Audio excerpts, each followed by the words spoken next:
स्वागत है आज के लाइव स्ट्रीम में। मैं ज्योति जैन स्वागत करती हूँ आपका आज के लाइव स्ट्रीम में। एंड इसी के साथ शुरुआत करते हैं with the global market update. क्या है न्यूज, ओवरनाइट क्या चेंजेस आए थे। एंड वी ऑल नो कि लास्ट ट्रेडिंग सेशन में यूएस मार्केट ने काफी अच्छी रिकवरी बताई थी। कितनी परसेंट की रैली आई थी? तो क्लोज टू 10% की रैली हमें यूएस मार्केट में देखने मिली।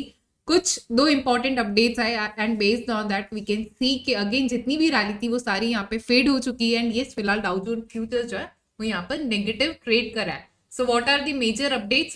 फर्स्ट, यूएस का इन्फ्लेशन डेटा आया था। क्या है नंबर्स? सो 2.4% का एक्सपेक्टेशन था एंड फिलहाल के लिए जो फोकास्ट किया था उससे भी ज्यादा आया है, उससे भी नेगेटिव या जो एक्सपेक्टेड था उससे कम आया है यहाँ पे US inflation number. So yes, of course it's a positive news, but market ने क्यों उसको नेगेटिवली रिएक्ट किया है? Reason because of mister Powell, जो फेडरल रिजर्व के हेड है। उनके मिस्टर पवेल ने, चेयरमैन जो है, उन्होंने यहाँ पे एक नेगेटिव सेंटीमेंट बताया। रीजन कि अगर यहाँ पे जो इन्फ्लेशन नंबर्स अगर वो रिड्यूस हो रहे तो जो रेट कट्स हो सकता है उसकी जो नंबर्स होंगे या जो उसकी जो साइकिल होगी वो यहाँ पे कम हो सकती है, या जो फर्दर रेट कट एक्सपेक्टेड थे वो थोड़ा सा यहाँ पे डिले हो सकता है। ओके, सो मार्केट पार्टिसिपेंट की बात करने जाऊँ तो आप देख सकते हैं यहाँ पे FIIs, DIIs एंड प्रोस के डेटास को मैंने डाल रखा है। तो क्लियर कट मुझे दिख रहा है that FIIs have gone short, एक फर्दर शॉर्ट्स बढ़ते हुए नजर आ रहे हैं उनके एंड से। करीबन 1,15,000 कॉन्ट्रैक्ट्स अभी भी उन्होंने शॉर्ट रखे हुए हैं फ्रॉम द फ्यूचर्स एंड। अगर आप देखने जाएंगे यहीं पे फ्यूचर्स के कॉन्ट्रैक्ट स्लाइटली या धीरे धीरे इंक्रीज होते हुए नजर आ रहे हैं फॉर द FIs।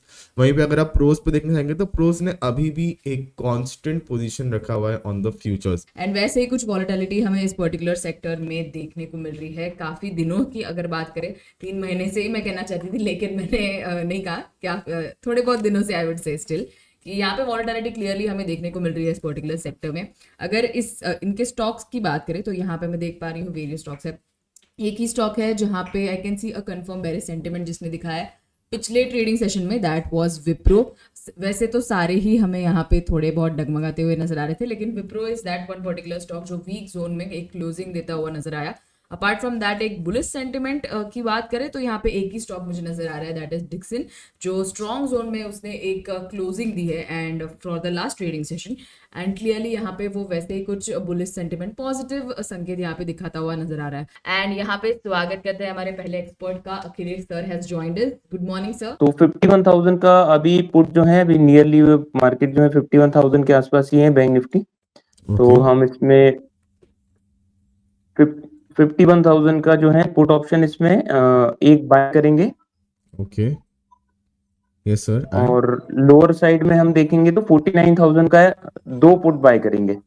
अच्छा, 49,000 का, ओके, दो पुट चाहिए आपको। ठीक है सर, मैं यहाँ पे एक बार ऐड कर देता हूँ। 49,700 के 3 पुट शॉर्ट करेंगे।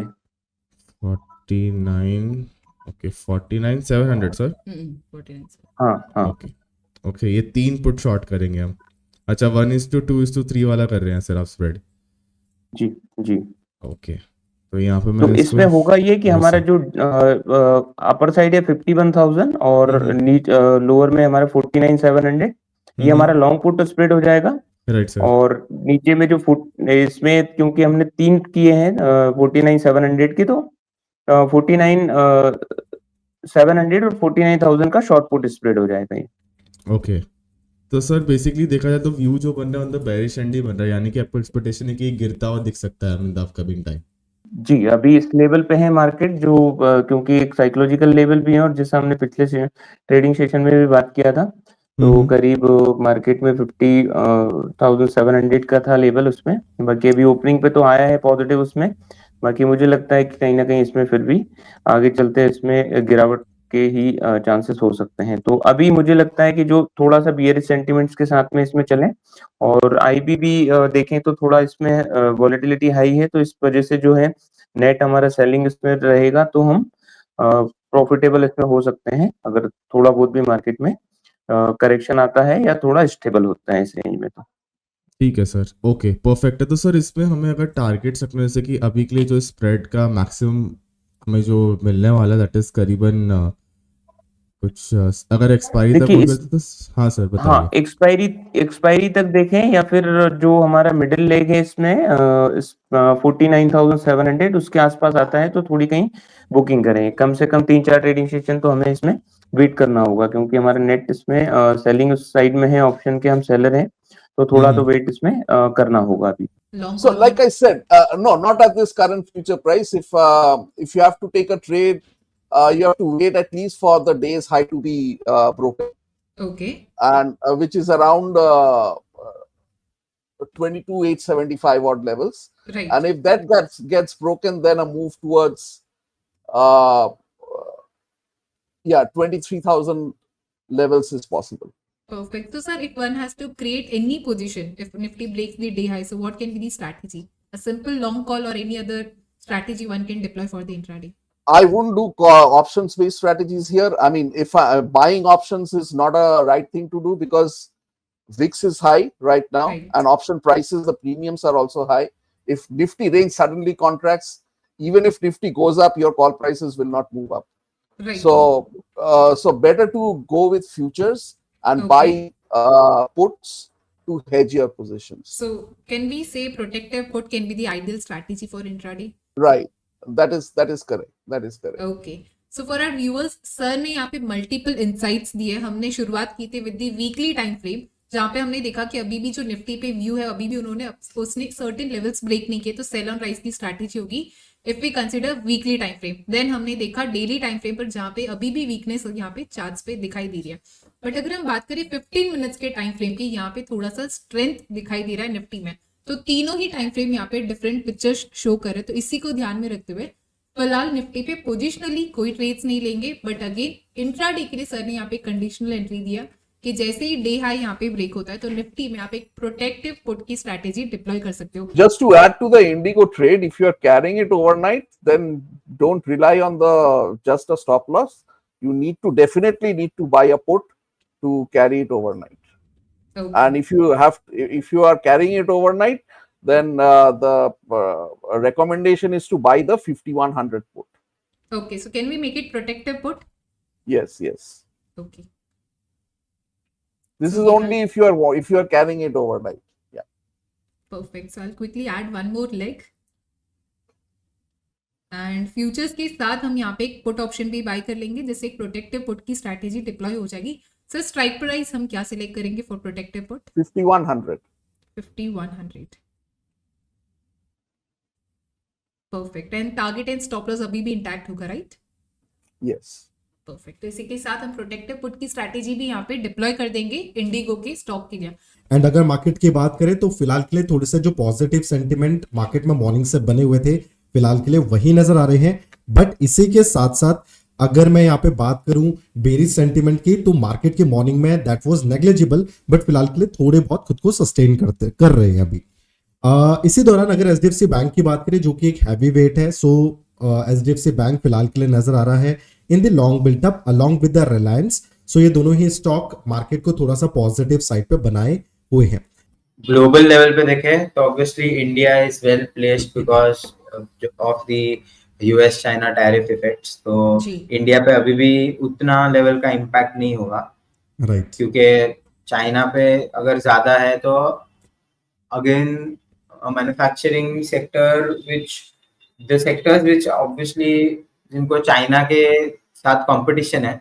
उनको ऑटोमेटिकली फायदा होता है and secondly we are net I mean consumption company तो कंट्री तो उसमें वो फर्क पड़ता है कि अपन already India itself is very much used to being self sustained in terms of consumption तो उसकी Correct. वजह से अपने को global for us global scenario में we are still looking better than the other countries right as of now तो TCS ने even though mixed है but it is very similar to मतलब इतना बड़ा ये नहीं है जी इतना बड़ा जो प्रीवियस क्वार्टर्स में से अभी ये क्वार्टर में इतनी बड़ी ये गिरावट नहीं है right Wipro again because IT sector पे the result is not that result आपको सिमिलर लेवल पे ही दिखेंगे द मेन प्रॉब्लम इज कि उनकी कमेंट्री क्या आती है आगे को लेके उनका आउटलुक क्या है based on the global scenario तो वो आपको की ध्यान में रखना पड़ेगा इन terms of IT sector right ठीक है सर, एक विप्रो में क्वेश्चन करंट लेवल्स पे आपको विप्रो ओवरसोल्ड काइंड ऑफ कह सकते हैं because of the movement you seen in IT these sector. Days, पर उसके बाद भी विप्रो ने फिर भी आज भी कोशिश किया था एक अप मूव देने का, पर डे का कैंडल अभी भी रेडी है विप्रो का। जी तो ओपन से विप्रो ने तो करंटली 91 के लेवल्स पे ट्रेड कर रहा है कैनरा बैंक। तो हम कैनरा बैंक में सेम 91 का ही कॉल लेंगे, ओके सर, जो अराउंड 2.8 पे ट्रेड कर रहे हैं, यस, राइट। 91 का ही लेंगे। ये इसका स्टॉप लॉस हम थोड़ा सा टाइट रखेंगे, 2.4 का स्टॉप लॉस रखेंगे, 2.4 टू 2.3 का स्टॉप लॉस रखेंगे, 2.3 का stop loss, 2.3 will be the stop loss. and जी we'll keep a target of around 4. 4 Okay, का target टारगेट 4 एंड का है। 2.3 का स्टॉप लॉस होगा ये स्ट्रैटेजी में। सर इसका होल्डिंग पीरियड क्या हो सकता है? इसका होल्डिंग पीरियड एक से मतलब आज एंड 2-3 दिन और हो सकता है। अगर आज के दिन पे अगर आपको अच्छा मूवमेंट आ जाता है, अराउंड 3.2 3.3 भी आज आ जाता है, तो एक सामने कैसे भी आज के दिन पे एक 95 का, अगर आज का दिन खत्म हो जाता है और आपका ट्रेड अभी भी आपको होल्ड करना है, तो एक 95 का कॉल डे एंड पे, अभी मैं नहीं बोल रहा हूँ, Okay. डे एंड पे एक 95 का कॉल सेल कर सकते हैं। जी जो अभी फिलहाल 1.2 है, डे एंड पे हम देखेंगे कि डे एंड पे 95 का कॉल किस रेट पे चल रहा है। तो डे एंड पे 95 का कॉल जस्ट बिकॉज वो अभी लॉन्ग वीकेंड है, तो उसके वजह से हम 95 का एक और कॉल बेच के चलेंगे टू कीप अ हेज। तो Okay. अपना अगर अपन अभी के अभी ये करें ट्रेड इनिशिएट, तो नेट 1.6 का होता है, 2.8 से 1.2, but currently I am not recommending to sell the 95 call leg right now. Okay. Firstly will just buy 91 वाला call and then day end पे 95 का कॉल लेग विल सेल, और Okay. फिर उसके अराउंड वापस डे एंड पे stop loss review करेंगे, but Okay. Currently stop loss is 2.3 and target is 4।